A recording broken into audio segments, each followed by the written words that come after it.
Film ഗാരേജിലേക്ക് ഇവർക്കും സ്വാഗതം. കഴിഞ്ഞ വെള്ളിയാഴ്ച തിയേറ്ററുകളിലെത്തിയ ഏറ്റവും പുതിയ തെലുഗു സിനിമയാണല്ലോ കുബേര. തെലുഗു, തമിഴ്, ഹിന്ദി ഭാഷകളിൽ തിയേറ്ററുകളിലെത്തിയ ധനുഷ് സിനിമയുടെ ആദ്യ 2 ദിവസത്തെ യഥാർത്ഥ കളക്ഷൻ, ഒപ്പം തന്നെ ഇന്നത്തെ ഉൾപ്പെടെയുള്ള എസ്റ്റിമേറ്റ് കളക്ഷൻ എല്ലാം തന്നെയാണ് ഈ വീഡിയോയിലൂടെ പ്രേക്ഷകരിലേക്ക് എത്തിക്കുന്നത്. ആദ്യമേ സിനിമയുടെ ഇന്നത്തെ കേരള ട്രാക്കിങ്ങിലേക്ക് വരികയാണെങ്കിൽ ഇന്ന് സിനിമയ്ക്ക് 15 ലക്ഷത്തിലേറെ കേരള ട്രാക്കിംഗ് ഗ്രോസ് വന്നിരിക്കുന്നു.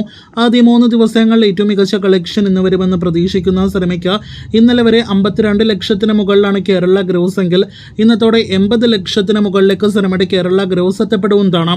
ഇനി സിനിമയുടെ ആദ്യ 2 ദിവസത്തെ യഥാർത്ഥ വേൾഡ് വൈഡ് കളക്ഷനിലേക്ക് വരികയാണെങ്കിൽ 53 കോടിയിൽ പരം രൂപയാണ് സിനിമ ആദ്യ 2 ദിവസങ്ങൾ കൊണ്ട് വേൾഡ് വൈഡ് ഗ്രോസ് ആയിട്ട് നേടിയെടുത്തിരിക്കുന്നത്. ആദ്യ ദിവസം 28 കോടിയിലധികം വേൾഡ് വൈഡ് ഗ്രോസ് നേടിയെടുത്ത സിനിമയ്ക്ക് രണ്ടാം ദിവസം 25 കോടിയിലധികം വേൾഡ് വൈഡ് ഗ്രോസ് ആണ് വന്നിരിക്കുന്നത്. ഇന്ന് 30 കോടിക്കടുത്ത് വേൾഡ് വൈഡ് ഗ്രോസ് പ്രതീക്ഷിക്കുന്ന കുബേര എന്ന സിനിമ ഇന്നത്തോടെ 80 കോടിയിലധികം വേൾഡ് വൈഡ് ഗ്രോസ് എത്തപ്പെടുമെന്നാണ് പ്രതീക്ഷിക്കുന്നത്. അപ്പോൾ 3 ദിവസങ്ങൾ കൊണ്ട് കുബേര എന്ന സിനിമയ്ക്ക് മികച്ച വേൾഡ് വൈഡ് കളക്ഷൻ വന്നിരിക്കുന്നു. 40 കോടി വേൾഡ് വൈഡ് ഷെയർ ഇന്നത്തോടെ പിന്നിടാനായിട്ട് ഒരുങ്ങുന്ന സിനിമയുടെ worldwide theatre break even point എന്ന് പറയുന്നത് 65 കോടിയിലധികം വേൾഡ് വൈഡ് ഷെയർ ആണ്. അതിലേക്കും സിനിമ എത്തപ്പെടുമെന്ന് പ്രതീക്ഷിക്കുന്നു. 100 കോടി വേൾഡ് വൈഡ് കളക്ഷനിലേക്ക് അടുത്തുകൊണ്ടിരിക്കുന്ന കുബേരയുടെ കൂടുതൽ കളക്ഷനായിട്ട് പ്രേക്ഷകർ കാത്തിരിക്കൂ.